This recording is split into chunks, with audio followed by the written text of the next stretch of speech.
فجر، ظہر، عصر، مغرب، عشاء اس کے سامنے روتے گڑگڑاتے گزرنے لگے، جب آنکھیں رو رو کر تھکنے لگے، جب صبر حد سے باہر ہونے لگے، جب انسان کی بے بسی ہار مان چکی ہو، تب اللہ کی طاقت جواب دے دیتی ہے۔ وہ مالک جو تمہارے آنسوں سے محبت کرتا ہے، لیکن وہ آنسوں جب تمہاری تکلیف کی چوکٹ پر پہنچنے لگے، تب اس ذات کو ان آنسوؤں کی صورت اپنا کن نازل فرمانا پڑتا ہے۔ اس لیے جب کبھی تھک جاؤ تو مت سوچنا کہ تم تھک گئے ہو، بس سمجھنا اللہ کا جواب اب تمہارے قریب ہے۔ ہم کبھی بھی اللہ کی حکمتوں کو پوری طرح سے نہیں سمجھ سکتے، اس لیے شاید ہم جلدی مایوس ہو جاتے ہیں، یا ہم سے ہماری کوئی من پسند چیز چھین لی جائے، یا کوئی من پسند چاہ روٹ جائے، خاموش ہو جائے تو ہم قسمت کو کوسنے لگتے ہیں اور اللہ سے گلے شکوے کرنے لگتے ہیں، اور پتہ ہی نہیں ہوتا اللہ اگلے پل کیا کرنے والا ہے ہمارے ساتھ۔ پھر جب وہ خوشی دیتا ہے تو اسی کا شکر بجا لاتے ہیں، وہ شرمندگی کے ساتھ۔ یہ بھی بڑی بات ہے، مگر وہ جس حال میں رکھے شکر کرنا چاہیے۔ وہ کبھی ہمیں دکھ میں نہیں دیکھ سکتا۔ اللہ ایسے معجزے کرتا ہے جن کا ہم وہم بھی نہیں کر سکتے۔ درد انسان کو اللہ کے اور قریب کر دیتا ہے۔ درد میں ہی انسان کو احساس ہوتا ہے کہ ایک سوائے خدا کے کوئی اور اس کی ذات کو سمیٹ نہیں سکتا۔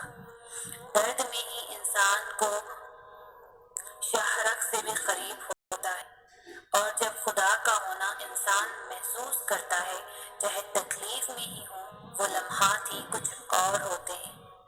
وہ وقت جب انسان فقط زبان سے نہیں دل سے خدا کو یاد کرتا ہے، جب لفظ نہیں آنسو خدا سے بات کرتے ہیں۔ کتنے خوبصورت ہوتے ہیں یہ لمحات۔ یقین جانو کچھ درد بھی بہت خوبصورت ہوتے ہیں، جو بندے اور اس کے رب کے تعلق کو مضبوط کرنے آتے ہیں، اور جب یہ تعلق مضبوط ہو جاتا ہے، وہ تکلیف کے آنسو کب شکر گزاری اور خوشی کے آنسو میں بدل جاتے ہیں، پتہ ہی نہیں چلتا۔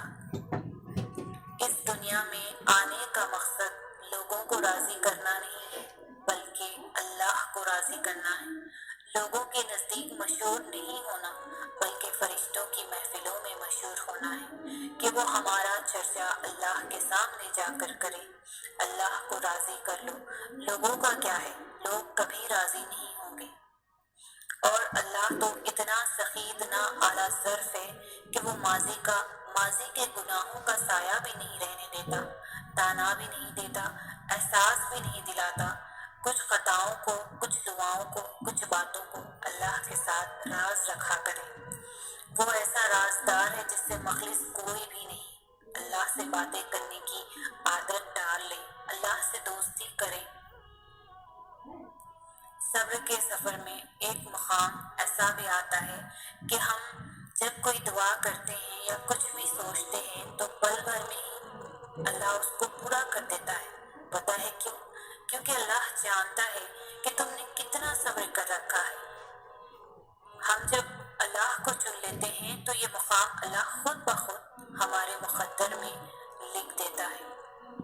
اگر تمہارا دل بار بار تم سے اس بات پر لڑتا ہے کہ ابھی ہار نہیں ماننی، ابھی تو اور بھی شدت سے اللہ پر یقین رکھنا ہے، ابھی آسمانوں سے دعاؤں کی قبولیت اترنی ہے، ابھی تو کن فیکن کی خوشبو محسوس کرنی ہے، تو جان لو کہ اللہ کی طرف سے ہمت آ گئی ہے، بہت جلد معجزہ بھی آنے والا ہے۔ آزمائش کے لیے چنے جانے والوں کی دعاؤں کو بھی اللہ نے قبولیت کے لیے چن رکھا ہوتا ہے۔ وہ تمہارے ہاتھوں کو تب تک خالی نہیں کرتا جب تک وہ انہیں اور بہتر چیز سے بھرنے کا ارادہ نہ کر لے۔ جب بھی اداس ہونے لگو تو خود کو یہ یاد دلا دیا کرو کہ جس نے مشکل دی ہے اس نے مدد کا بھی وعدہ کر رکھا ہے۔ وہ آزماتا اسی چیز سے ہے جو تمہیں بے حد پیاری ہوتی ہے، تاکہ اس چیز کے ملنے کی طرف تمہیں اللہ پاک سے ملوا دے۔ اس یقین کے ساتھ مانگو کہ اللہ صبر دے گا، اللہ ضرور دے گا، اور پھر دیکھو وہ تمہیں اتنا عطا کرے گا کہ تم گنتی تک بھول جاؤ گے۔ دعائیں نصیب سے نہیں بلکہ نصیب دعاؤں سے ملتا ہے، اور کائنات کے سارے معجزے دعاؤں سے ہی تو ہوتے ہیں۔